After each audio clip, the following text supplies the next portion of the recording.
corporate world, it is sort of a culture of an organization. আমার অফিসে একজন ক্লিনারের যেরকম ইম্পর্টেন্ট, একটা সিকিউরিটি স্টাফের he is important, on the other hand আমার যে সুপিরিয়র অথরিটি সিইও আছে তারও একটা ভূমিকা আছে। Absolutely. Theory X and theory Y. আমার সিনিয়র কলিগ আমার কাছ থেকে কি এক্সপেক্ট করছে? বার্টন রাসেল 75% রং ডিসিশন নিয়ে বার্টন রাসেল নোবেল বিজয় করেছেন। আমাদের দেশের উৎপাদিত পণ্য পাকিস্তানে কম দামে বিক্রি হয়েছে, আমরা সেই জিনিস আমাদের দেশের product as for example.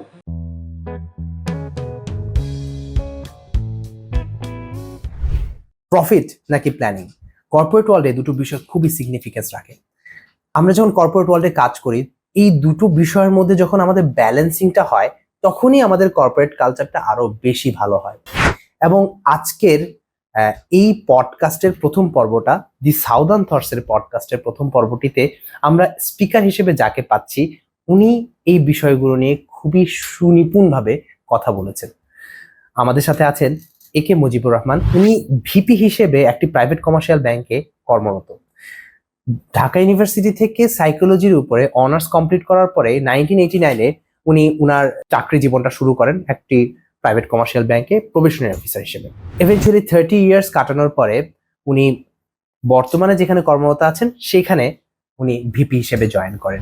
He is well known for being a corporate coach or corporate trainer, এবং এই দীর্ঘ সময়ে উনি অ্যাডজাঙ্ক ফ্যাকাল্টি হিসেবেও বিভিন্ন ইউনিভার্সিটিতে উনি শিক্ষকতা করেন। উনার আরেকটা পরিচয় এভাবেও দেয়া যায় যে বাংলাদেশের one of the big club, যেটা ইন্টারন্যাশনালি প্রসিদ্ধ, সেখানে উনি ভেরি অ্যাক্টিভ মেম্বার হিসেবে আছেন। He is well known in that particular sector. উনি কথা বলেছেন কর্পোরেট কালচার নিয়ে, যেখানে কর্পোরেট ওয়ার্ল্ডের অদ্যপন্ত টক্সিক বস, টক্সিক কলিগ, টক্সিক এমপ্লয়ি থেকে শুরু করে কনজিনিয়াল কর্পোরেট অ্যাটমসফিয়ার, এসব বিষয় নিয়ে যেমন কথা হয়েছে, ঠিক তেমনই ভেরি মাইক্রো লেভেলে how to say no to your boss or your colleague, এবং ডোন্ট টেক ইট পার্সোনালি, এই ক্যাচ ফ্রেজ থেকে কিভাবে পুরো কর্পোরেট কালচারটাকে অবলোকন করা যায়, এইসব বিষয় নিয়ে কথা হয়েছে। Corporate burn out, thoughtful target set up, এবং একটি কর্পোরেট কালচারটার মধ্যে যে ওয়েস্টার্ন বেসড অ্যাপ্লিকেশনস গুলো আছে সেগুলো কিভাবে আমরা দেখছি, এবং ইস্টার্ন বেসড যে পলিসিস গুলো আছে সেগুলোকে কিভাবে ইন্ট্রোডিউস করা যায়, সেগুলো নিয়েও কিছু কথা হয়েছে। সবার লাস্টে কথা হয়েছে যে যারা ফ্রেশার্স হিসেবে কর্পোরেট ওয়ার্ল্ডে আসে তাদের জন্য কিছু অ্যাডভাইস নিয়ে। সো আমাদের সাথে থাকুন, এই এপিসোডটি দেখুন, I guess you will like it. এবং আমরা এই বিষয়ে এভাবে ভাবার চেষ্টা করব যে প্রফিট নাকি পিপল, এভাবে না ভেবে প্রফিট এবং পিপল এভাবে কিভাবে ভাবা যায়। তো আমাদের সাথে থাকুন। See you.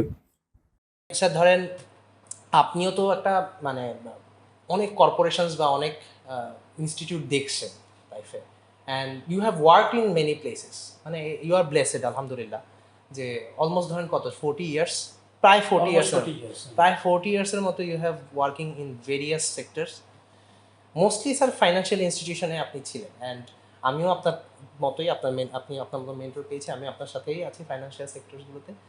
এই জায়গাগুলো স্যার একটু আসলে অন্যরকম হয়, এবং অনেকেই আসলে এটাকে একটা খুবই তাদের প্রিয় একটা জায়গা মনে করে, যে হ্যাঁ, I have to be a corporate worker. আমি এটা একটা মানে ইটস এন অ্যাটিটিউড ফ্যাক্টর কাজ করে, অনেক ক্ষেত্রে কাজ করে, যে একটা রেপুটেশনাল ব্যাপার।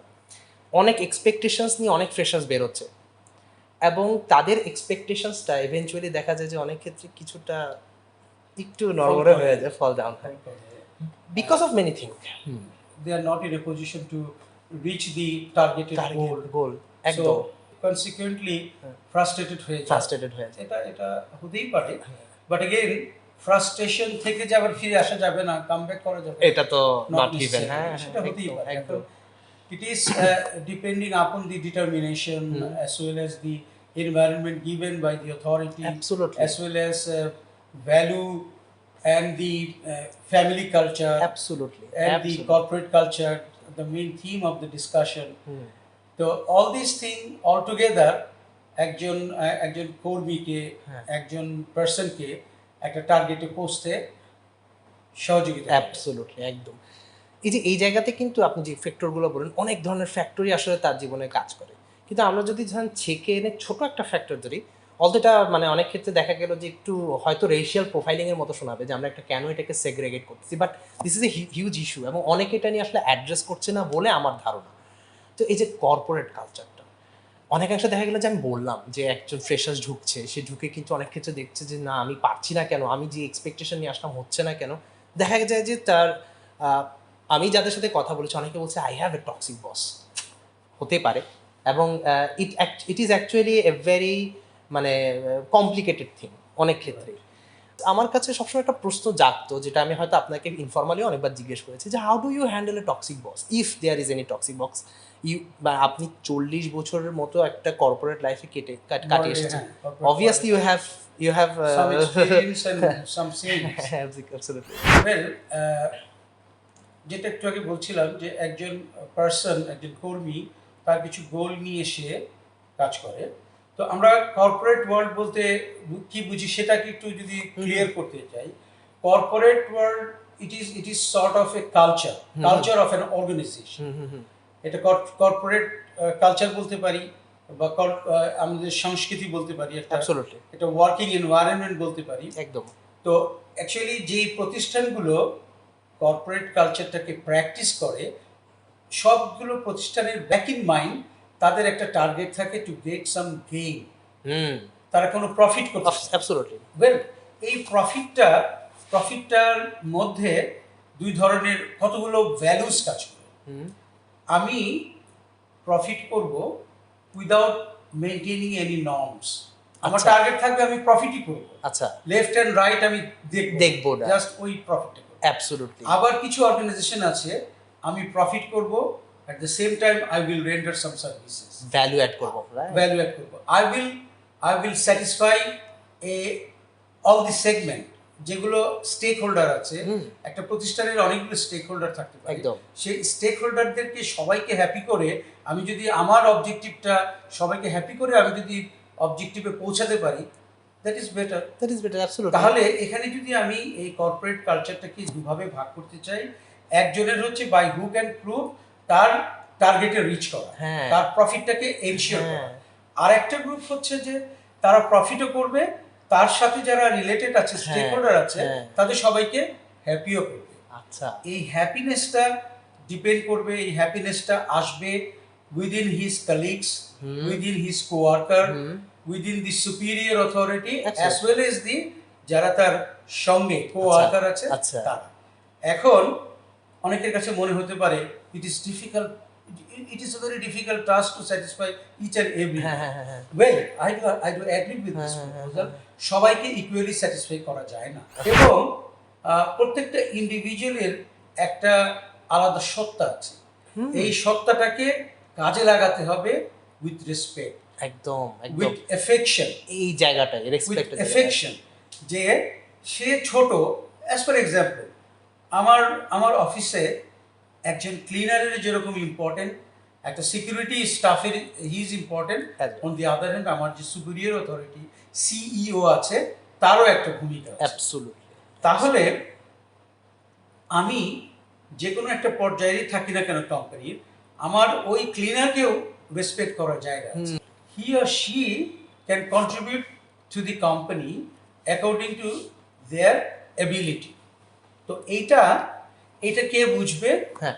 যে ভালো লিডার, সে তার ইচ অ্যান্ড এভরি এমপ্লয়কে কিন্তু রিড করবে, হ্যাঁ, যে কার কি কোয়ালিটি আছে, আচ্ছা। কাকে দিয়ে কোন কাজটা করিয়ে নেওয়া যাবে, কাকে দিয়ে কাকে মাথায় হাত বুলিয়ে কাজ করানো যাবে, Absolutely, এই যে- কাকে পিঠ চাপড়ে দিয়ে কাজ হ্যাঁ, করানো যাবে, তাকে absolutely. একটু চোখ রাঙাতে হবে। যে এই যে আমরা ম্যাকগ্রেগরের থিওরি পড়েছি, আচ্ছা। Theory X and theory Y. Theory X এ কি বলছে? একটা থিওরিতে বলছে যে হিউম্যান নেচার এরকম, হিউম্যান ইনস্টিংক্ট, যে তাকে তার পিছনে লেগে না থাকলে কাজ করানো। আচ্ছা আচ্ছা। আরেকটা আছে যেরকম যে না, গিভ দেম ফ্রিডম, তাকে তার কোয়ালিটি সম্পর্কে তুমি তাকে কনফিডেন্স দাও যে না হি ইজ কেপেবল, তাকে রেসপন্সিবিলিটি দিলে সে আদায় করে দেবে। হ্যাঁ হ্যাঁ। সো এই দুইটা থিওরি যিনি এই এমপ্লয়ীদেরকে পরিচালিত করবে তার মাথায় থাকতে হবে আমার কাকে দিয়ে কে এক্স থিওরির এমপ্লয়ি, কে ওয়াই ওয়াই এর মধ্যে থিওরির। পড়ছে। এটা যদি সে জাস্টিফাই করতে পারে, তাহলে কিন্তু তার কাছ থেকে আউটপুট বের করে আনাটা it's a matter of time. Absolutely. তাই না? এখন কর্পোরেট কালচারে আমরা যে জিনিসটা ইদানিং লক্ষ্য করছি যে একটা সেগমেন্ট অফ পিপুল এই কর্পোরেট কালচারের জাতাকলে পিষ্ট হচ্ছে, আরেকটা সেগমেন্ট অফ পিপুল এই কর্পোরেট কালচারের অ্যাডভান্টেজটা নিচ্ছে। আচ্ছা, প্রত্যেকটা সিস্টেমেরই কিন্তু কিছু অ্যাডভান্টেজ থাকে, ডিসঅ্যাডভান্টেজ থাকে। এটার জন্য কিন্তু সিস্টেম দায়ী না, এটার জন্য হলো ডিপেন্ড করে যে এই সিস্টেমটা কার দ্বারা পরিচালিত হচ্ছে। আচ্ছা, the man behind the man behind the system, ওই মানুষটা ওই সিস্টেমটাকে কিভাবে ইউটিলাইজ করছে সেটার উপর এটা ডিপেন্ড করছে। তো এখন এই কর্পোরেট কালচারের সাথে আমি যখন আমার এমপ্লয়ির অ্যাবিলিটি, ক্যাপাবিলিটি, ভ্যালুজ এটাকে যখন আমি স্টাডি করতে পারবো, তখন তাকে আমি অ্যাসাইনমেন্ট দেওয়ার সময় আমি সেইভাবে তাকে অ্যাসাইনমেন্ট দেবো কে কোন জিনিসটাকে এনজয় করছে। একদম, তাকে যদি আমি according to his ability and quality তাকে যদি অ্যাসাইনমেন্টটা দেই, তাহলে তার কাছ থেকে আমি বেটার হব। এবং একটা ফিলিং আমাকে তাকে দিতে হবে যে অর্গানাইজেশন যে কাজটা করছে, যে অ্যাসাইনমেন্টটা তাকে দেওয়া হচ্ছে, যাদের সাথে কাজটা সে করছে, তাকে কাজটাকে এনজয় করতে হবে। হ্যাঁ, সে যদি ফিলিংস নেয় যে কালকে আমি অফিসে গেলাম, এই যে বসের তারা দিয়ে কাজটা করে দিলাম, বসের তারা শুনলাম, ওয়ার্কাররা কেউ কোঅপারেট করছে, কারোর কাছ থেকে জোর করে কাজ বের করে আনতে হচ্ছে, কাজটা করছি, কেউ হয়তো হাসি মুখে এটাকে অ্যাকসেপ্ট করছে, কোনো সিনিয়র অথরিটি আমাকে একটু এনকারেজ করলো, কেউ আবার বলতেছে এটা তো তোমাকে করতেই হবে, it is your job, but at the end of the day I must have to enjoy my assignment. Eventually you are talking about the psychological aspects, যে যেখান থেকে একজন ম্যানেজমেন্ট বা একজন সিইও অথবা একজন manager have to manage his employees, আবার একই সাথে একজন এমপ্লয়িকেই যেভাবে জিনিসটাকে ওন করে নিতে হয়, এই দুইটার উপর নির্ভর করেই কিন্তু আসলে কর্পোরেট কালচারটা কতটুকু টক্সিসিটি হবে সেটার মাত্রাটাও নির্ধারিত হয়। অ্যাবসলিউটলি। এবং ধরেন এরকম অনেক মুহূর্ত কাটিয়েছেন যেখানের মধ্যে আপনি হয়তো দেখেছেন যে দিস পারসন, হতে পারে সে আপনার কলিগ, হতে পারে আপনার senior, is being so rude to you. হ্যাঁ, এবং সেই সব ক্ষেত্রে অনেক সময় যেটা আমি ফিল করি, যেহেতু আমি অনেক জুনিয়র এসব ক্ষেত্রে এই সেক্টরে, আমি অনেক সময় দেখি যে যখন আমার সাথে কেউ রুড হচ্ছে আমি খুবই সাফোকেটেড ফিল করি, আমি কথা বলতে পারি না, আমি আটকে যাই। দেখা গেল ওটা এক পর্যায়ে আমি ওই ডোমিনেশনটার মধ্য দিয়ে যাওয়ার পরে খেয়াল হয় যে I was not wrong, he might have some মানে মিসকনসেপশন, ভুল হতেই পারে মানুষের। তখন আমি খুব আফসোস করি যে I should have spoken out. হয়তো সে রুড হচ্ছে, আমি হয়তো ভদ্রভাবে বোঝাতে পারতাম যে না আসলে এটা ভুল।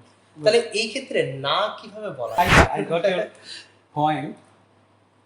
Actually আমরা যখন কোনো প্রতিষ্ঠানে কাজ করি, এই আমাদের টার্গেটটা, আমাদের গোলে পৌঁছাটা, এটা ডিপেন্ড করে, এটা total process is run by human being, তাই না? Human resources is the best resources in the corporate sector. অনেক সময় দেখা যায় যে টাইমার দেওয়া নাকি দেখা যিনি উঁচু আসনে বসে আছেন, সে বস, সিনিয়র কলিগ যে দুনিয়ার সব কিছু জেনে ওইখানে বসেছে, নট নেসেসারি। অনেক সময় হয় কি, এখনকার আমি যেটাতে বিশ্বাস করি যে টেকনোলজিক্যাল ডেভেলপমেন্টের কারণে ওয়ার্ল্ড কিন্তু অনেক এগিয়ে গেছে। এখন যেই এমপ্লয়িটা, যেই অফিসারটা, যেই হিউম্যান পার্সনটা টেকনোলজির সঙ্গে বেশি অ্যাডাপ্টেড, এটার সঙ্গে বেশি খাপ খাইয়ে নিয়েছে, এটার সঙ্গে নিজেকে সম্পৃক্ত বেশি করতে পেরেছে, তার নলেজটা বেটার। ওকে, এখন সাধারণত সে আমার মতো বয়সের একজন লোক, হয়তো আমি by virtue of my experience, seniority সব কিছু মিলিয়ে একটা পজিশনে চলে গেছে, কিন্তু আমি যে আমার কোয়ার্কার, আমার জুনিয়র কলিগের থেকে সব কিছুতেই বেশি জানি, নট নেসেসারি। আমার ভেতরে যদি ওই কমপ্লেক্সটা থাকে, ওই কমপ্লেক্স আমাকে ডিরাইভ করে to reach the toxic position. Absolutely. এই টক্সিক পজিশনটা একদম তাই, আমাকে আমার যিনি যার সঙ্গে এই বিহেভিয়ারটা হচ্ছে তাকেও খুব কাম অ্যান্ড কোয়াইটলি এটাকে মেজার করতে হবে যে আমার বস কেন আমার উপর ক্ষিপ্ত হয়ে যাচ্ছে, তার একটা যে অর্ডার আমাকে করছে, তার অর্ডার করার ডেলিভারি সিস্টেমটা কি, সে কি আমাকে খুব পোলাইটলি করছেন নাকি রুডলি করছেন, নাকি ম্যানেজমেন্টের কতগুলো ধরন আছে। একটা আছে অথরিটেরিয়ান ম্যানেজমেন্ট, আরেকটা আছে হলো সাপোর্টিভ ম্যানেজমেন্ট, আরেকটা আছে সফট ম্যানেজমেন্ট, ডেমোক্রেটিক ম্যানেজমেন্ট। এর মধ্যে একটা কম্বিনেশন ঘটলে ভালো হবে, কারণ যেই সার্ভিস অর্গানাইজেশনগুলো, যে প্রতিষ্ঠানগুলো at the end of the day তাদের একটা টার্গেট থাকে, আমাকে বিজনেস অ্যাচিভ করতে হবে, প্রফিট করতে হবে, তাদেরকে কিন্তু অথরিটেরিয়ান হলেও চলবে না, আবার একটা লুজ ম্যানেজমেন্ট বা সফট ম্যানেজমেন্ট দিলেও হবে না। It should have a combination of the types of management. Combination কখনো গরম হতে হবে, কখনো নরম হতে হবে, প্রয়োজনটাকে প্রায়োরিটি দিতে হবে, তার জবটাকে প্রায়োরিটাইজ করতে হবে, কোন কাজটা আগে করলে আমার গোলে আমি পৌঁছাতে পারবো, সেইটা বুঝিয়ে সে যখন এই ডেলিভারি সিস্টেমটাকে অ্যাটেন্ড করবে, যিনি তাকে কাজের অর্ডার দিচ্ছে তাকেও বুঝতে হবে, এবং যিনি অর্ডারটা রিসিভ করছেন তাকেও বুঝতে হবে। এখন the very question come from your side, যে টক্সিক বসকে আমি নো বলবো কি করে, what is the art of saying no. No বলার একটা আছে, নো বলার একটা আর্ট আছে যে কোনো পরিস্থিতি। আমরা যদি কাস্টমার সার্ভিস ডিল করি, কাস্টমারকে যখন আমি কোনো কিছুতে ডিসঅ্যাগ্রি করব, তখন আমি তাকে নো বলবো। নো বলবো in the point of view of law. আচ্ছা, আমাদের এই সেক্টরে ল অ্যান্ড প্র্যাকটিস বলে একটা কথা আছে। হ্যাঁ, অ্যাবসলিউটলি। আমরা ল অ্যান্ড প্র্যাকটিসকে, আমি লকে প্রাধান্য দেব, বাট কখনো কখনো আমি লকে ভায়োলেট করে প্র্যাকটিসটাকে এস্টাবলিশ করব। আমাকে কোনো কাস্টমারকে বা কোনো বসকে বা কোনো কাউকে যদি নো বলতে হয়, তাহলে ওই পার্টিকুলার ইস্যুতে আমার আগে কনফিডেন্ট আনতে হবে যে এইটার সম্পর্কে, এটার পজিটিভ দিক কি, নেগেটিভ দিক কি। আমি যখন বুঝতে পারবো যে আমি যদি এইটা করি তাহলে আমার এই ক্ষতি হবে, আমার ক্ষতি হবে, কোম্পানির ক্ষতি হবে, ইভেন আমার বস আমাকে যে ইনস্ট্রাকশন দিচ্ছে সেও লুজার হতে পারে। যখন আমার ওই বিষয়টার উপর কনফিডেন্ট থাকবে, কমপ্লিকেটেড একটা কন্ট্রাডিকশন চলে আসে যদি আমি খুব ডিরেক্টলি যদি আমি নো বলে দেই, তাহলে boss will be rude to me, এবং সে বলবে যে ইনসাবঅর্ডিনেশন আমি করব না, কিন্তু আমি নো বলবো ইয়েস ওয়েতে নো বলবো, যে না এই কাজটা যদি করি এটার দুইটা ইমপ্লিকেশন আছে, এইটা করলে আমার ইমপ্লিকেশন এই হবে, আর এটা যদি আমি না করি ইমপ্লিকেশনটা এই হবে। এইভাবে যদি আমি পজিটিভ ওয়েতে বসকে এটা বুঝিয়ে দিতে পারি, তাহলে বস উইল বি হ্যাপি, এবং তখন বস বুঝতে পারবে যে না, আমার বোধহয় কোথাও হয় বোঝার গ্যাপ আছে, অথবা আমার ইনস্ট্রাকশন দেওয়ার কোনো একটা গ্যাপ আছে। তখন বস রিয়েলাইজ করবে, তখন কিন্তু বস যে পারফেক্ট বস, গুড বস, সে কিন্তু বলবে যে না, ইয়েস ইউর রাইট, চলো আমরা যেটা সঠিক আছে সেটাই করি, ডেভেলপ করি। ঠিক আছে, আমরা আসলে দুইজনেরই টার্গেট তো কোম্পানির ডেভেলপমেন্ট এবং প্রফিট ম্যাক্সিমাইজ করা। এখন কোম্পানিটা হতে পারে একটা কর্পোরেট বডি, কোম্পানিটা হতে পারে একটা লিমিটেড কোম্পানি, কোম্পানিটা হতে পারে একটা পার্সোনাল প্রপার্টি, তো যেটাই থাকুক, at the end of the day সবারই কিন্তু টার্গেট হচ্ছে প্রফিট ম্যাক্সিমাইজ করা। তো সেই ক্ষেত্রে নোটা বলতে হবে আমাকে ইনে পজিটিভ মানে অ্যাসার্টিভ ওয়েতে আমি যদি জিনিসটাকে খুবই সুন্দরভাবে উপস্থাপন করতে পারি। হ্যাঁ, আমাদের বর্তমান কালচারের মধ্যে একটা অনেক বড় বিষয় প্রেজেন্টেবিলিটি ব্যাপারটা চলে আসছে। বিভিন্ন সেক্টরগুলোতে আমরা কিন্তু প্রেজেন্টেশন স্কিল ডেভেলপমেন্টটাকে খুব প্রায়োরিটি দিচ্ছি, অ্যান্ড ইট ওয়ার্কস অ্যাকচুয়ালি। যে আমি যখন কথা বলছি, ইনফ্যাক্ট আমার সিইও স্যার যখন আসছে, আমি যখন কথা বলছি, how am I reacting to his questions and how am I dealing with him, এগুলো খুব ছোট হলেও বড় বড় ইমপ্লিকেশন রাখে। হ্যাঁ, প্রেজেন্টেশন খুবই ইম্পর্টেন্ট, কনফিডেন্স বাড়িয়ে দেয়। তো এই একই সাথে 8 থেকে 9 ঘন্টা 10 ঘন্টার মাঝে মধ্যে কর্পোরেট লাইফে আমাদের থাকতেই হচ্ছে। ইন দ্যাট পার্টিকুলার কেস অনেক সময় দেখা যায় যে আমরা আমাদের প্রফেশনাল যেই আউটলুকটা ইউজুয়ালি রাখতে হয়, সেটা অনেক সময় থাকা যায় না। ইটস মানে সামটাইমস উই বিকেম পার্সোনাল। দেখা গেলো আমি খুবই মনে কষ্টে আছি বা খারাপ লাগছে, হয়তো আমি পাশের জনের সাথে শেয়ার করছি, অথবা আমি গান শুনছি বা গান গেয়ে ফেলছি টুকটাক, মাঝে মধ্যে আপনিও দেখেছেন মাঝে ধরে গান টান গেয়ে ফেলি।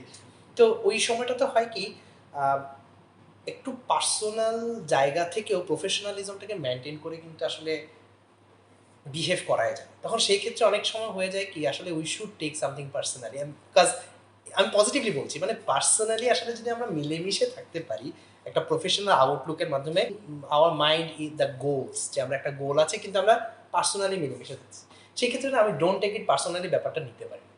আপনার কাছে কি? Well, don't take it personally, এটা কারো হয়তো মুদ্রা দোষ আছে, সেটা বলে যে একটা ঘটনা সে ঘটিয়ে ফেলে, বাট তখন তার যে কোয়ার্কার আছে বা কলিগ আছে তাকে বলছে যে এটা পার্সোনালি নিও না। কিন্তু at the end of the day we are human being. যে কথাটা বলছিলে তুমি, যে অনেক সময় হয় কি, আমি আজকে অফিসে এসেছি, জাস্ট আমি যখন অফিসে বেরোবো তখন হয়তো আমার স্পাউসের সাথে আমার একটা ঝামেলা হয়ে গেল। ওই দিন আমি আমার মুডটা অফ থাকতেই পারে। হয়তো আমি দেখে এলাম আমার পেরেন্টসের কেউ একজন অসুস্থ, আমার ছোট বেবিটা সে 3 দিন ধরে জ্বরে ভুগছে। আবার কর্পোরেট ওয়ার্ল্ডে হয়তো একটা প্রাইভেট জব করছে, তার যে স্যালারি প্যাকেজ যেটা পায় সেটা ইজ নট অ্যাডিকুয়েট। সেটার সঙ্গে যখন তার একটা টানাপোড়েন হয় তখন mentally he or she may not be sound. এই ক্ষেত্রে তখন তার যে বিহেভিয়ারাল রেসিপ্রোকেশন এটা অনেক সময় প্রপার নাও হতে পারে। তো তখন বস কিন্তু at the end of the day boss কিন্তু এই পার্সোনাল ইস্যুগুলোকে আমলে নিতে চায় না। প্রফেশনালি এটা খুবই রুড হলেও দিস ইজ প্রপার। যার ফলে আমাদের এই প্রফেশনে আমরা বলে থাকি আমার পার্সোনাল যে হ্যাপেনিংগুলো যেটা হলো আমার পরিবারের সাথে, আমার অন্যদের সাথে, সেটা যখন আমি আমার ওয়ার্ক প্লেসে ঢুকবো ওটাকে আমি অ্যালুফ রেখে দেবো। আমাদের আর একটা মূল মন্ত্র হবে আমি যে সার্ভিসটা হাসি মুখেই এটাকে দেব, এবং ওই সময় আমার যে পার্সোনাল দুঃখ, বেদনা, হতাশা আছে সেগুলো কোনো জায়গা থাকবে না। কিন্তু দেখা যায় তারপরে তো at the end of the day we are human being, we are neither Angel not the devil. যার ফলে আমরা যে একদম ছকে বসিয়ে সব বিহেভিয়ারটা করবো একটার সাথে, এটা কোনো পক্ষ থেকে এক্সপেক্টেড না। যার ফলে বস যখন যেভাবে এটা বলতেই পারে don't take it personally, but আমি যেটা পার্সোনালি নেব না, আমাকে এটা একটা মাইন্ডসেট করতে হবে যে ওয়েল আমার কাজ যখন আমি করতে এসেছি এটা কিন্তু আমার ব্রেড অ্যান্ড বাটারের একটা পেশন। তো এখানে আমার কতগুলো স্পেসিফিক রেসপন্সিবিলিটি আছে। রেসপন্সিবিলিটিটা আমি অ্যাট মাই বেস্ট এবিলিটি আমি এটা ডিসচার্জ করব। তো ডিসচার্জ করতে যেয়ে আমার ওই মান অভিমানের জায়গাটাকে পাশ পেতে হবে। আমি বসের ডোন্ট টেক ইট আদারওয়াইজটাকেও আমি যেরকম আমলে আনবো না, ইমোশনটাকে এখানে দেখাতে পারবো না।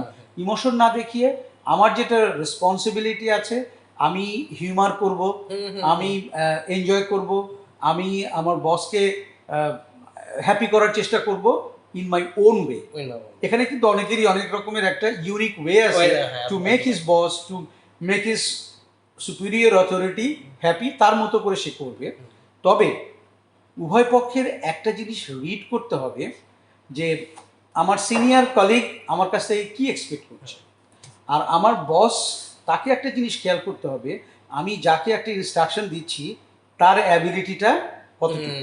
অনেক সময় দেখা যায় যে একটা সিইও যখন তার একদম এন্ট্রি লেভেলের একজন কলিগকে কোনো একটা জিনিস একটা আউটপুট চাচ্ছে, তার কাছ থেকে যে জিনিসটা এক্সপেক্ট করছে, হয়তো দেখা যাচ্ছে 20 বছরের একটা কলিগ, একটা ডিপার্টমেন্টের ম্যানেজার, সে তার কাছ থেকে যদি সেম জিনিসটা তো সে এক্সপেক্ট করবে না।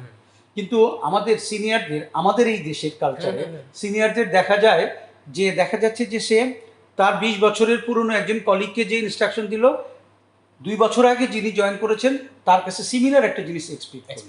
তাহলে দুইটার রেজাল্ট কি এক হবে? দুইটার আউটপুট এক হবে? হবে না। এই জিনিসটা আমাদের এখানকার বসরা ভুলে যান। এখন আবার এটা দুটা পিঠও আছে।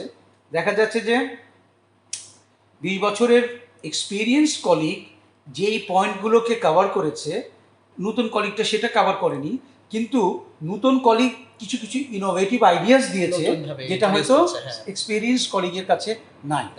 তাহলে ভালো বসের যে দিকটা হবে সে তার 3-4জন কলিগের কাছ থেকে বিভিন্ন আউটপুট নেবে, তারপরে at the end of the day তার নিজেরটাকে সে ডিসেমিনেট করবে, যে কোনো একজনকে দিয়ে সেটা করিয়ে এনে তারপরে সেটাকে ইমপ্লিমেন্ট করলো যেটা কোম্পানির স্বার্থে হবে। তাহলে ওই ক্ষেত্রে কি দেখবে, সে জুনিয়র কলিগটার একটা লেটেস্ট একটা টেকনোলজি সে অ্যাডাপ্ট করলো, সিনিয়র কলিগের এক্সপিরিয়েন্সের একটা পয়েন্ট অ্যাপ্লাই করলো, আরেকজনকে অ্যামালগ্যামেট করে সবাইকেই ওই ডিসিশনটার মধ্যে পার্টিসিপেট করার সুযোগ দিল। তাহলে এটা একটা পার্টিসিপেটরি ম্যানেজমেন্টের কালচার হলো। বস কিন্তু সবার সাথে সুন্দর একটা সম্পর্ক বজায় রেখে তার যেটা চাহিদা ছিল, ডিম্যান্ড ছিল, সেই ডিম্যান্ডটা সুন্দর করে ফুলফিল করে নিতে পারবে। সো এইভাবে আমরা এই টক্সিক সিচুয়েশনগুলো ম্যানেজ করতে পারি। আর অনেক সময় মানুষের বেড়ে ওঠা, সে কোন সোসাইটিতে জন্ম নিয়েছে, তার প্রাইমারি এডুকেশন কোন এনভায়রনমেন্টে হয়েছে, সেকেন্ডারি এডুকেশন, কলেজ, ইউনিভার্সিটি, কোত্থেকে সারাউন্ডিংস, কোত্থেকে সে বেড়ে উঠেছে, কাদের সঙ্গে খেলাধুলা করেছে, নাকি সে খেলাধুলার সুযোগ পায়নি, সমস্ত ডিভাইসের উপর ডিপেন্ড করে সে বেড়ে উঠেছে, তাদের কাছ থেকে রিটার্নটা কিন্তু ওইভাবেই আসবে। তো সুতরাং এই ক্ষেত্রে একটা প্রতিষ্ঠানের তার লক্ষ্যে পৌঁছার জন্য একটা টিম ওয়ার্কের ব্যাপার আছে। এই টিমটা যেই সিনিয়র অথরিটি, সুপিরিয়র বস বা সুপারভাইজার এই টিম ওয়ার্কটা ভালো করতে পারবে, যে প্লেয়ারকে যেই পজিশনে খেলিয়ে সে তার কাছ থেকে রেজাল্টটা বের করে আনতে পারবে, সেই বসটা সাকসেসফুল হবে। বেসিকে তো আর গোলকিপার রাখা যাবে না। সেই ক্ষেত্রে আমরা যেটা আলোচনায় আসলো, প্রত্যেকটা অর্গানাইজেশনের গোল থাকে হচ্ছে তার প্রফিট ম্যাক্সিমাইজ করা। তাহলে ডিপেন্ড করছে যে তাকে একটা কনজেনিয়াল অ্যাটমসফিয়ার ক্রিয়েট করতে হবে, যেই কলিগের কাছ থেকে যে আউটপুটটা সে নিয়ে কোম্পানিকে এগিয়ে নিতে পারবে তার থেকে সেটা নিতে হবে, তাকে হ্যাপি রাখতে হবে। এবং যখন সবার একটা সম্মিলিত প্রচেষ্টার মাধ্যমে, প্রয়াসের মাধ্যমে কোম্পানি গেইন করবে, সেই গেইনের যে বেনিফিটটা সেটাও কিন্তু আলটিমেটলি ডিস্ট্রিবিউটেড হবে among the all the worker.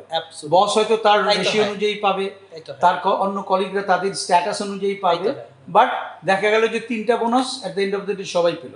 বসও পেল তার বেসিক অনুযায়ী, একজন নতুন এমপ্লয়ি সে তার বেসিক অনুযায়ী পেল, bonus is bonus, end of the day সবাই happy. Bonus is bonus, bonus is bonus.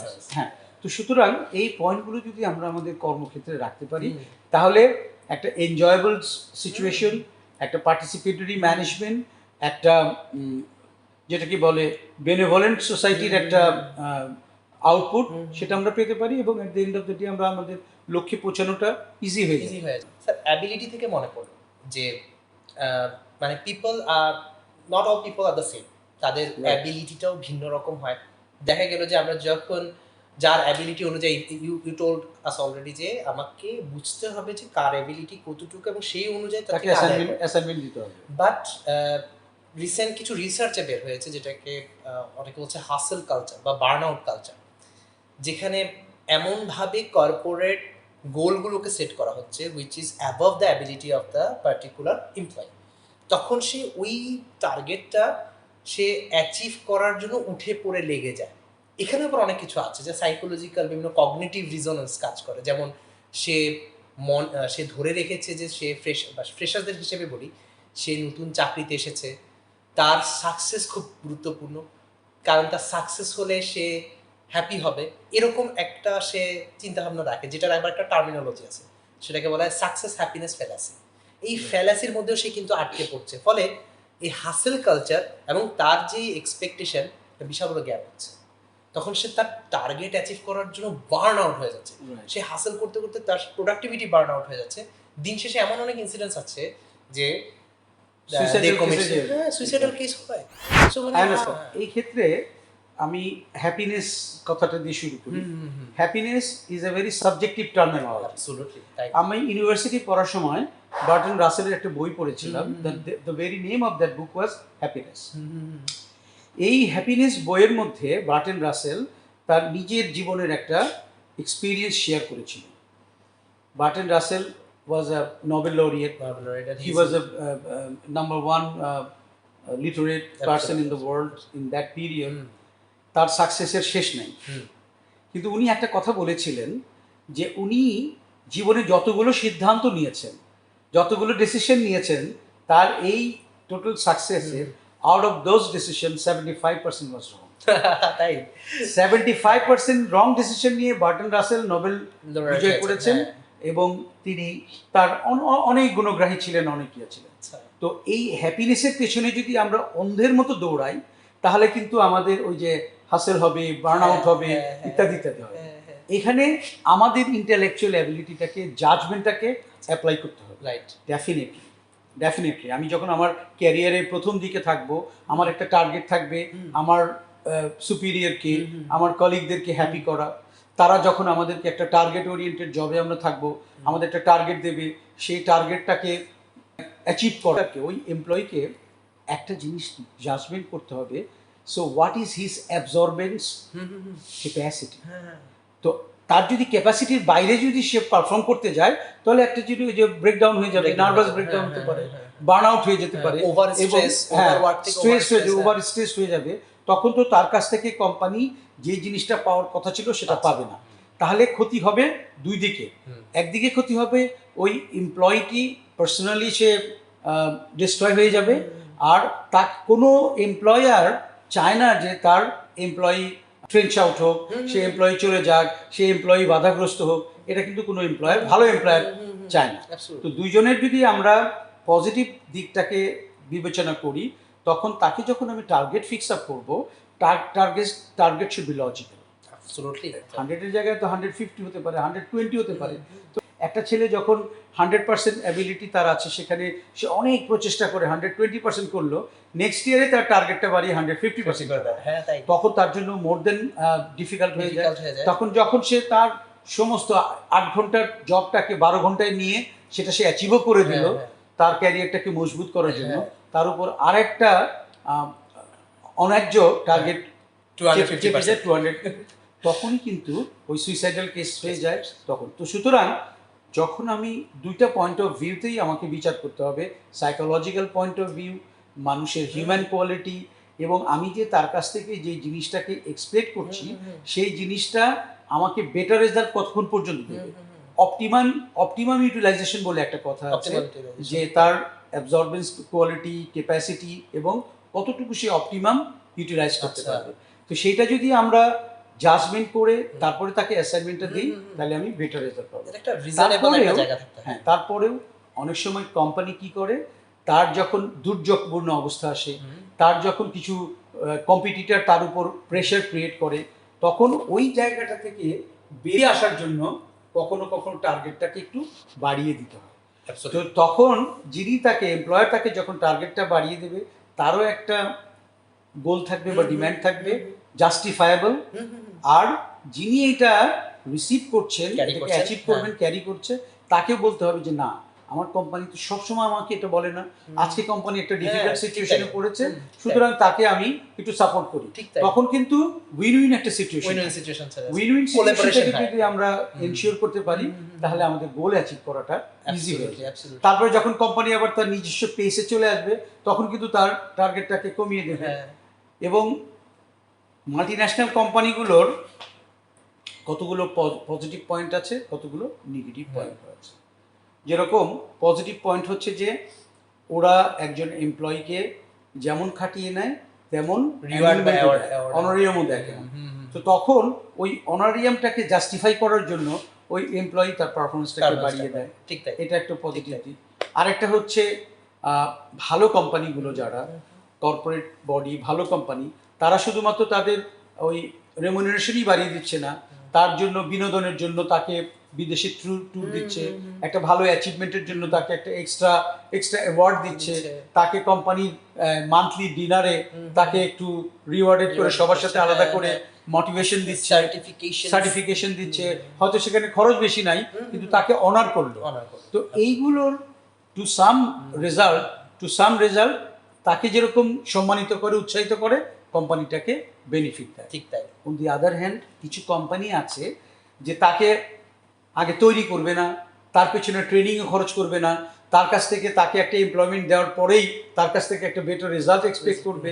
ওই সময় যে কথাটা একটু আগে তুমি বলছিলে, যে অনেক প্রেশার না নিতে পেরে সে সুইসাইডাল কেসে যায়, সে হয়তো আপ্রাণ চেষ্টা করে, কিন্তু তার তো ওই ক্যাপাসিটি ডেভেলপই করে না, সে সেটা অ্যাচিভ করবে কি করে। তো এই যে বিষয়াদিগুলো, এগুলোকে দুই দিকেরই জাস্টিফাই করতে হবে, বুঝতে হবে, মেজার করতে হবে, তারপরে তাকে একটা অ্যাসাইনমেন্ট দিতে হবে এবং সেটা একটা টিম ওয়ার্কের মাধ্যমে অ্যাচিভ করতে হবে। ঠিক তাই। এবং এখানে কোম্পানির মিশন ভিশনকে মাথায় রাখতে হবে, কোম্পানির মিশন ভিশন মাথায় রেখে তারপরে সেই কোম্পানির গোল ফিক্স আপ করতে হবে, টার্গেট ফিক্স আপ করতে হবে, একদম তাই, করে সেগুলোকে এমপ্লয়ীদের মধ্যে ডিস্ট্রিবিউট করতে হবে। এবং সবসময়ই একটা কনজেনিয়াল অ্যাটমসফিয়ারটাকে মাথায় রাখতে হবে, যে অ্যাটমসফিয়ার যদি কনজেনিয়াল হয় তাহলে কিন্তু মানুষ কাজ করতে দ্বিধাবোধ করে।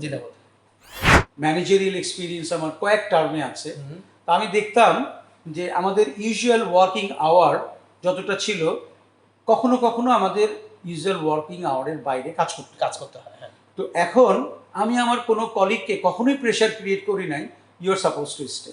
তো ওরা যখন দেখছে যে as a head of the institution আমি কাজ করছি, তখন ওরা অপশন দিচ্ছে, আমি অপশন দিচ্ছি, তোমার ইচ্ছা করলে আমার সাথে থাকতে পারো, আবার ওর যদি প্রয়োজন থাকছে আমার কাছে বলে চলে যাচ্ছে। Absolutely. যেদিন সে তার থাকার মতো পরিস্থিতি আছে আমাকে সঙ্গ দিচ্ছে, আমরা এনজয় করছি, নিজের পকেটের টাকা দিয়ে হয়তো ছোট্ট একটা খাবার নিয়ে এলাম, সবাই মিলে শেয়ার করলাম, সবচেয়ে এনজয়েবল মোমেন্টগুলো হ্যাঁ তখন ওই মুহূর্তে। সেটা আমরা এনজয় করলাম। হ্যাঁ। তখন ও যে এক্সট্রা 1 ঘন্টা 2 ঘন্টা আমাকে এফর্ট দিল, ওর কাছে গায়ে লাগবে না, আবার আমিও যে ওর সার্ভিসটা নিলাম আদায় করে। সেটাও কিন্তু এটার রেজাল্টটা কিন্তু আমার কোম্পানি পেয়ে গেল। তো এটা ডিপেন্ডিং আপন দি অথরিটি, ম্যানেজমেন্ট স্ট্রাকচার, তারপরে the person who is running the institution, এগুলোর উপর এটা নির্ভর করে। ঠিক তাই। আবার এক্ষেত্রে আপনি একটা জিনিস অ্যাড করি যে আরেকটা ওই রিসার্চ থেকে পড়েছিলাম, দ্য পিটার প্রিন্সিপাল। এইটা হচ্ছে কর্পোরেটের আরেকটা থিওরিটিক্যাল আসপেক্ট বলা চলে, যেখানে বলা হচ্ছে যে অনেক সময় কোম্পানিগুলো টেম্পোরারি আউটপুট পাওয়ার জন্য এমনভাবে হিউম্যান রিসোর্সেসগুলো নেয় অথবা ডিল করে, দেখা যায় যে সে টেম্পোরারি আউটপুট পায় কিন্তু পার্মানেন্ট আউটপুটটা আর পায় না। যেমন ফরসে দেখা গেল যে সে একজন এক্সপেরিয়েন্সড একজন ব্যক্তি, 5-6 বছরের এক্সপিরিয়েন্স আছে, তাকে এনেছে একটা কাজে, সেই কাজটা মানে অনেক সময় থাকে না স্যার যে কাজটা হাতে করার আগে ব্রেনেই হয়ে যায়, কাজটা শুরু করার আগে ব্রেনেই কাজটা হয়ে যায়, ছকটাকে তৈরি করে। হ্যাঁ, ইট ইজ অ্যাবাউট এক্সপিরিয়েন্স। একজন এক্সপিরিয়েন্স মানুষ কিছু শেখারেই, সে কাজটা করার আগে তার ব্রেনেই হয়ে যাচ্ছে, সে জানে যে এটা এইভাবে করা যাবে, পরে কাজটা সহজ হয়ে যায়। তো ওই এক্সপিরিয়েন্স মানুষটাকে দেখা গেল যে পরিমাণ টাকা দিয়ে রাখতে হচ্ছে, তাকে সে পরিমাণ টাকা না দিয়ে তাকে সরিয়ে তার বদলে দুজনকে রাখবো, খেটে তার থেকে আদায় করবো, কিন্তু টেম্পোরারিলি আসতেছে, সে কিন্তু ওই এক্সপিরিয়েন্স ব্যক্তির মতো ভেবে চিন্তে কাজটা করতেছে না, কিছুটা গ্যাপ থেকে যায়। তো এটা কিন্তু পিটার প্রিন্সিপাল। এটার রেশ ধরে আমি না একটা জিনিস ভাবলাম, সেটা হচ্ছে এগুলো কিন্তু ওয়েস্টার্নাইজড একটা কালচার, কর্পোরেট কালচারাল একটা ফেনোমেনন, এগুলো ইনজেক্ট করা হয়েছে ব্রিটিশ পিরিয়ড থেকেই এসে আছে। আমি আমার বাবাকেও দেখেছি, he was a service holder as well, আমি আপনাকেও দেখেছি, you are service holder as well. তো একটা সময় হয়তো ছিল বাংলাদেশে যখন এই কর্পোরেট কালচারটা এমন ছিল না যেমনটা আমরা দেখছি। হয়তো আপনি সেরকম মুহূর্তের মধ্য দিয়ে গিয়েছেন, অনেক কিছু দেখেছেন ব্যতিক্রম যেটা এখন নেই। ওরকম কোন কালচার যেটা আপনি you have started your service for almost like 1989 I guess, and then ওখান থেকে আপনি কাজ শুরু করেছেন, ওই সময়কার কোন একটা ব্যতিক্রম ধর্মী নন ওয়েস্টার্ন কর্পোরেট কালচার যেটা আপনি এখন মিস করেন? এই ক্ষেত্রে যদি বলতে হয় তাহলে ওয়েস্টার্ন কালচারের, ওদের কালচারটা ডিমান্ডিং। একটা রিক্রুটমেন্টের পরে ওদের কাছ থেকে হয়তো লো স্যালারি দিয়ে একজনের কাজ 3 জনকে দিয়ে করছে, যার ফলে ওই যে একটা এক্সপিরিয়েন্স পারসন 20 বছর চাকরি করে, সে কিন্তু চাচ্ছে যে ওই যে ওয়েস্টার্ন কালচার, ওরা চায় যে আমি অল্প পয়সা দিয়ে 3 জন রেখে তার কাছ থেকে বেশি কাজ আদায় করব। আর যার ভিতরে একটা হিউম্যান টাচ আছে, যার ভিতরে একটা মানবীয় গুণাবলী আছে, সে কিন্তু চাইবে যে একটা লং পিরিয়ড এই কোম্পানিকে কন্ট্রিবিউট করেছে, তার সংসার, তার সোশ্যাল লাইফটাকে স্যাক্রিফাইস করে এই কোম্পানিকে দিয়েছে, এবং এই সার্ভিসের বিনিময়ে তার একটা এক্সপেকটেশন ডেভেলপ করেছে। একদম। আমি জাস্ট ইউটিউবে ছোট্ট একটা নাটকের জাস্ট আমার 2 দিন আগে দেখা একজন শিল্পপতি এবং তার ছেলের মধ্যে একটা কনভারসেশন, এই জিনিসটা যেটা তুমি আমাকে বলেছো তার ঠিক উল্টা চিত্র আমি ওই নাটিকাটাতে দেখলাম। যে শিল্পপতি, he is the father, he is the owner of that industry, সেই ইন্ডাস্ট্রিতে সে তার এমপ্লয়ীদেরকে জাজ করে এক্সপিরিয়েন্স যে 25 বছর 20 থেকে 25 বছর কাজ করেছে তাকে সে বিদায় করে দিচ্ছে উইদাউট গিভিং এনি বেনিফিট। তার পরিবর্তে সে ওই স্যালারি দিয়ে 3 থেকে 4 জনকে সে রিক্রুট করছে।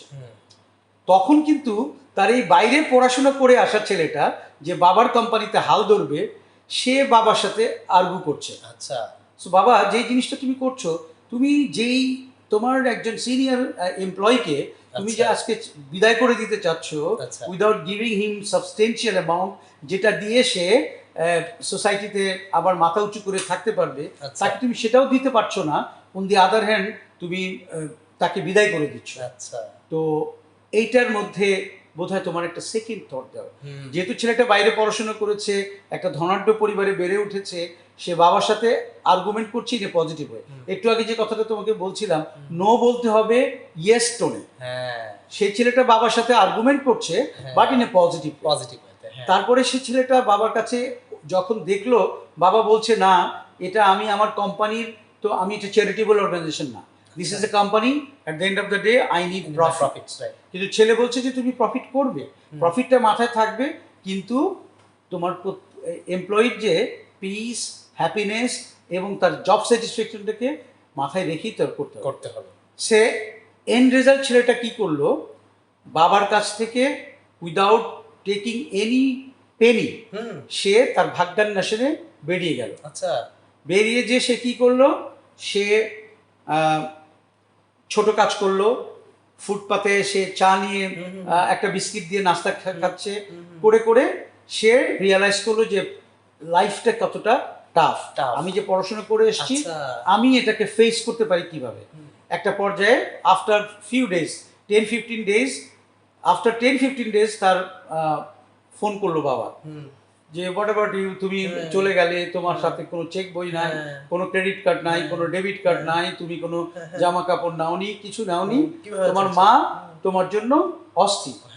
তখন সে ছেলেটা ভদ্রভাবে বাবাকে বলল যে দেখো আমি রিয়েলাইজ করছি যেই পয়েন্টগুলোতে তোমার সাথে আমার আর্গুমেন্ট হয়েছে, তোমার পয়েন্টে তুমি রাইট, বাট আমি হয়তো তোমাকে বুঝাতে পারছি না। আমি সেই এক্সপিরিয়েন্সটা নেওয়ার জন্য এসেছি যে what is the colour of life. আমি এই লাইফের কালারটা দেখতে চাই, দেখে আই ওয়ান্ট টু ফেস। কপর্দক শূন্য হিসেবে এসে আমি উইদাউট ইউর সাপোর্ট, তুমি আমাকে যে বেসিক এডুকেশন দিয়েছো সেটা ইউটিলাইজ করে আমি কি আমাকে ঠিক জায়গা মতো দাঁড় করাতে পারি কিনা। তখন তার বাবা তার যে রং ডিসিশনটা ছিল সেটা বুঝতে পারলো, ছেলেকে ব্যাক করে আনলো, ওই এক্সপিরিয়েন্স লোকটাকে তার কোম্পানিতে বহাল রাখলো এবং সে জুনিয়রদেরকে কাজে শিখিয়ে তাদেরকে ট্রেন আপ করলো এবং একটা এনভায়রনমেন্ট ক্রিয়েট করলো। সো এইভাবে কিন্তু আমরা এই সিচুয়েশনগুলোকে ম্যানেজ করতে পারি। তখন আমাদের ওই পিটার প্রিন্সিপালকে অ্যাভয়েড করে আমার কোম্পানির একটা মানবিক দিক, আমার প্রফিটেবিলিটি সবগুলোকেই আমরা কভার আপ এবং হচ্ছে হোলসাম বা ইনক্লুসিভ একটা ডেভেলপমেন্ট আসবে, যেটা গ্রোথটা আসলে টেম্পোরারি নয়, পার্মানেন্ট একটা ডেভেলপমেন্ট। আর হচ্ছে কি আপনাকে যে প্রশ্ন করেছিলাম স্যার, সেটা হচ্ছে যে which kind of corporate culture you miss, যেটা কিনা আপনি অ্যাকচুয়ালি একসময় আপনি কাটিয়ে এসেছেন। Corporate culture, there is a basic difference between the western culture as well as eastern culture. আমরা যেটাকে ইস্টার্ন কালচারে অভ্যস্ত, আমাদের এখানে একটা ধর্মীয় অনুভূতি কাজ করে, সেকেন্ড থিং একটা পারিবারিক ঐতিহ্য কাজ করে, থার্ড থিং একটা সোশ্যাল যে এনভায়রনমেন্ট সেটার একটা ইম্প্যাক্ট আছে, যেটা এই দেশ স্বাধীনতা উত্তরকালে ধীরে ধীরে যখন দেশটা ডেভেলপ করছিল, তো আমাদের মধ্যে একটা সময় আমি যদি স্বাধীনতার সময় আমার বয়স, আমি স্কুল গোয়িং প্রাইমারি স্কুলের ছাত্র, তখন থেকে আমার বোঝার বয়সটা হচ্ছিল, তখন থেকে যে বৈষম্যের কথা, রিসেন্টলি 24-এ আমরা বৈষম্য বিরোধী আন্দোলন প্রত্যক্ষ করেছি, তখনও কিন্তু পাকিস্তানিদের সাথে এই পূর্ব পাকিস্তান এবং পশ্চিম পাকিস্তানের মধ্যে একটা বৈষম্য কাজ করেছে। আমাদের দেশের উৎপাদিত পণ্য পাকিস্তানে কম দামে বিক্রি হয়েছে, আমরা সেই জিনিস আমাদের দেশের প্রোডাক্ট, অ্যাজ ফর এক্সাম্পল কাগজ আমরা উৎপাদিত হতো আমাদের কর্ণফুলী পেপার মিলে, ওইটা আমরা কিনতাম বেশি দামে, ওই মিলের কাগজটা পাকিস্তানিরা কিন্তু কম দামে, এটা একটা বৈষম্য। তারপরে আমাদের মেধাবী লোকজনগুলো তারা কাজ পেত না, পাকিস্তানের 22টা পরিবার ছিল যারা এই যে লতিফ বাওয়ানি টেক্সটাইল মিল, তারপরে বিভিন্ন জুট কর্পোরেশন, যখন সোনালী আসছিল জুট, এগুলা পাকিস্তানের 22টা ফ্যামিলি পুরো ডমিনেট করে। তো ওই সময়ে কিছু ব্রিটিশরা আমাদের এখানে ডমিনেট করতো। আমাদের বাঙালিদের টার্গেট ছিল কি এসএসসি পাশ করে কোনো ওই বিদেশি কোম্পানির ক্লার্ক হওয়া, বা ওই পাকিস্তানিদের আন্ডারে যে ক্লার্ক বা বড় অ্যাসিস্ট্যান্ট ম্যানেজার হয়ে রিটায়ার করা, এটা ছিল। তো স্বাধীনতার সুফল হিসেবে আমরা কি পেলাম, ওই 22 কোম্পানির ধারী যারা ওরা চলে গেল, ব্রিটিশরা আস্তে আস্তে আমাদেরকে রিকগনিশন দেওয়া শুরু করলো, আমাদের এখানে স্কুল কলেজ প্রতিষ্ঠিত হওয়া শুরু করলো, ইউনিভার্সিটি, পাবলিক ইউনিভার্সিটি, প্রাইভেট ইউনিভার্সিটিগুলো ফ্লারিশ করলো, এবং at the end of the day স্বাধীনতার সুফল হিসেবে আমাদের দেশের ছেলে মেয়েরা একটা কনফিডেন্ট ডেভেলপ, তো কনফিডেন্ট ডেভেলপ করার পরে তারা কি চাইলো যে আমাদের ধর্মীয় মূল্যবোধ, আমার যে সামাজিক মূল্যবোধ, আমার যে এই মানবিক দিকটা, সেইটাকে বজায় রেখে আমি একটা কম্বিনেট করে একটা কর্পোরেট কালচার তৈরি করি। আর যেটা ব্রিটিশ আমেরিকান বা পাকিস্তানি যে কর্পোরেট কালচারটা ছিল, ওদের ওই কালচারের মধ্যে একটা শোষণের গন্ধ ছিল। আচ্ছা, ওরা একটা জিনিস আমাদের কাছ থেকে আদায় করে নেওয়ার যেটা প্রক্রিয়া করত। তো এখন ইদানিং আবার ওই সাইকেলের মতো মার্কেটিংয়ে একটা কথা আছে, fad, fashion and style. Fad, fashion and style, it is a cycle. আচ্ছা, ইট ইজ এ সাইকেল, ঘুরে ঘুরে আসবে, ঘুরে ঘুরে আসবে। কর্পোরেট কালচার এবং এই ইস্টার্ন অ্যান্ড ওয়েস্টার্ন কালচারের মধ্যে যখন আমরা স্বাধীনতা উত্তরকালে আস্তে আস্তে আমাদের নিজেদের কালচারে ডেভেলপ করছিলাম, তখন ওই কালচারের মধ্যে ভ্যালুস ছিল, মানবিকতা ছিল, যেটাকে সবাই এনজয় করত। আচ্ছা, এখনকার জামানায় আমাদের সময়ে যখন পারিবারিক একটা যৌথ পরিবার ছিল, এখন এই যৌথ পরিবারটা ভেঙে যে একটা একটা ইউনিট পরিবার, ইউনিট ফ্যামিলি হচ্ছে, হ্যাঁ, একটা বাবা মা থেকে আলাদা হয়ে যাচ্ছে। এটার পেছনের কারণ হচ্ছে যে আমি আরো স্বাচ্ছন্দ্য চাই, আরো সুখ চাই, যার ফলে আমাদেরকে সেলফিশ করে দিচ্ছে। আগে একটা জিনিস, ভাই বোন আমরা ছিলাম অনেক, আমরা যেরকম 5 ভাই 2 বোন, আমার একটা সন্তান, সো এই একটা সন্তান সেলফিশ হচ্ছে, ওর যেটা প্রয়োজন চাওয়ার আগেই 3টা পেয়ে যাচ্ছে। আর আমাদের সময় হয়তো 2 ঈদে আমরা একটা ড্রেস পেতাম, কোনো ঈদে একটা জুতা পেলে আরেক ঈদে আরেকটা জুতা পেতাম না। তো এই যে আমাদের আকাঙ্ক্ষা ছিল জিনিসটা, যার ফলে ওই বড় ভাইয়েরটা আমি পরেছি, বড় ভাইয়ের কাপড়টা ছোট হয়ে গেলে আমি পরেছি, এই সমস্ত ছোট ছোট জিনিসগুলো আমাদের একটা বন্ডেজ তৈরি করে দিয়েছে।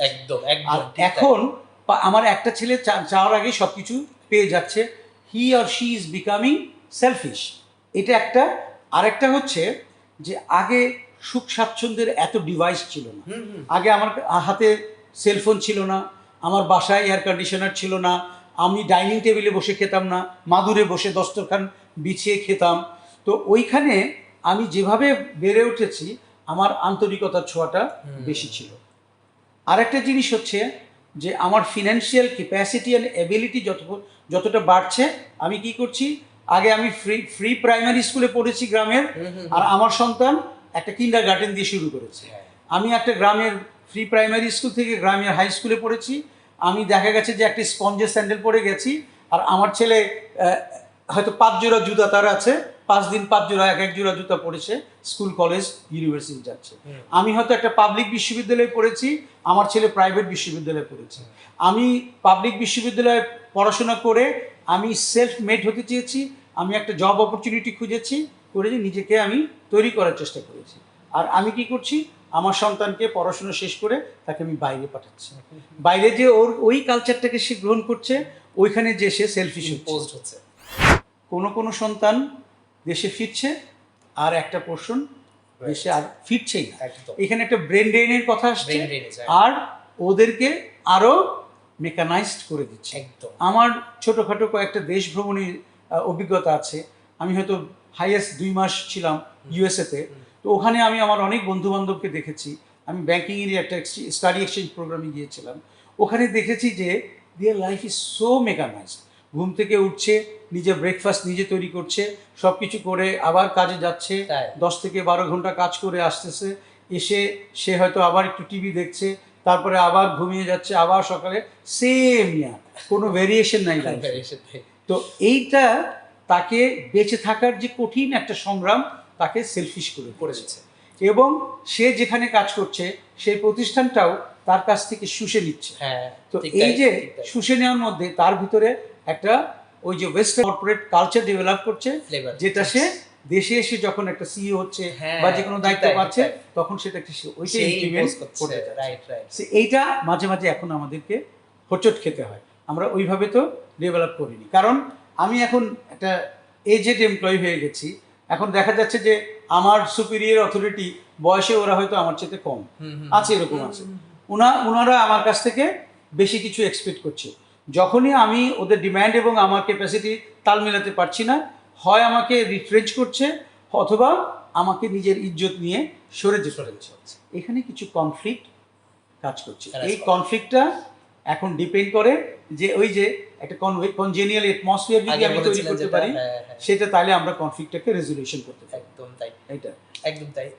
অনেক ফ্রেশার্সরা এখন যারা রিসেন্টলি গ্র্যাজুয়েট হচ্ছে, দে আর বিং টু মাচ মানে কি বলবো বক ডাউন, যে কিভাবে সে এই জিনিসটাকে ডিল করবে, what is going to happen, আমি কিভাবে এটাকে ডিল করব, কোথায় যাব, আদৌ যাবো কি যাবো না। Do you have any suggestions or advice for that? Okay, এই পয়েন্টে যেটা আমি আমার এক্সপিরিয়েন্স শেয়ার করতে চাই, ওদের কেন এটা হয়। এখন কর্পোরেট কালচারে যখন ইন্টারভিউ করে ছেলে মেয়েদেরকে, জব ইন্টারভিউ, তখন অথবা প্রমোশনের জন্য ইন্টারভিউ করে, তখন একটা কমন কোয়েশ্চেন ওদেরকে জিজ্ঞেস করে, আচ্ছা, so after 3 or 5 years where you want to set yourself. So এইটাতে এই উত্তর দিতে যেয়ে বা এই গোল অ্যাচিভ করতে যেয়ে ওরা দিনান্ত পরিশ্রম করে। ওদের কি ক্যাপাসিটি আছে, ক্যাপাসিটির বাইরে তারা চলে যেতে চায়। তো এই প্রশ্নটা যেরকম আমাদের করাটা ওর উপর একটা এক্সট্রা বার্ডেন ক্রিয়েট করা, আবার ও যখন এটাকে রিসিভ করছে তখন নিজেকে ওইটাকে ফেস করার জন্য প্রস্তুত করতে যেয়ে ওকে অনেক সমস্যায় পড়তে হচ্ছে। তো আমার এই ব্যাপারে সাজেশনস থাকবে যে আমি নিজেকে আগে জাজ করব, নিজের কোয়ালিটিটাকে ডিফাইন করব এবং আমার ডেলিভারিটাকে আমি এনশিওর করব according to my ability with a sober and decent way. Corporate কালচারে অনেক সময় বসরা কিন্তু জুনিয়রদের অ্যারোগেন্সিটাকে নিতে পারে না, দো দি জুনিয়র ইজ রাইট, তারপরে বস মনে করে I am his authority superior, ও আমার সাথে এইভাবে রিঅ্যাক্ট করলো। দেখা যায় যে যদি খারাপ বস হয় তখন কি করে, তার পেপারে তাকে মেরে দেয়, তার ইনক্রিমেন্ট হেল্ড আপ করে দেয়, তাকে একটা বাজেট ট্রান্সফার দিয়ে দেয়। This are not good example of a corporate culture. তো কর্পোরেট কালচারটাকে যদি আমি একটা গ্রহণযোগ্য কালচারে নিতে চাই, তাহলে আমাকে সবার সাইকোলজিটাকে স্টাডি করতে হবে।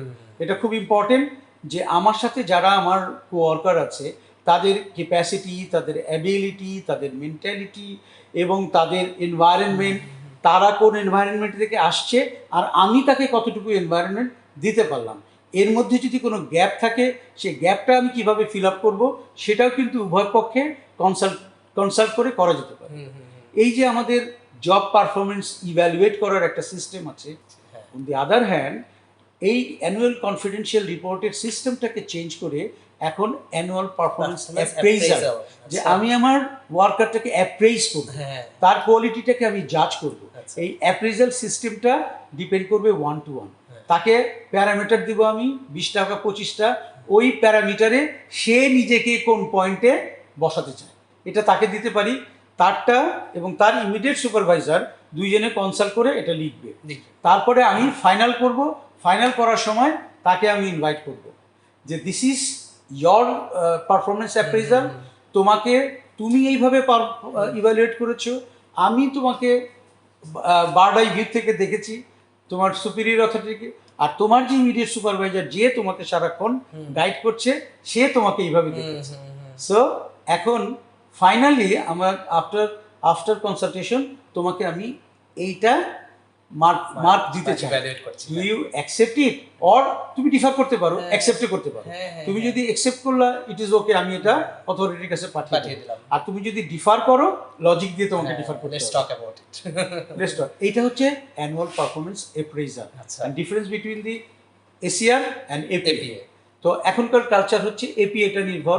তাহলে হয় কি যে বসও তাকে ইনজাস্টিস করতে আগে 3 বার চিন্তা করবে যে ছেলেটাকে দিয়ে আমি সারা বছর কাজ করলাম, আমার সাথে কাজ করলো, তাকে তার ছোট একটা ভুলের জন্য তাকে আমি আজকে ফাঁসিয়ে দেব, এটা তো জাস্টিস হতে পারে একদম।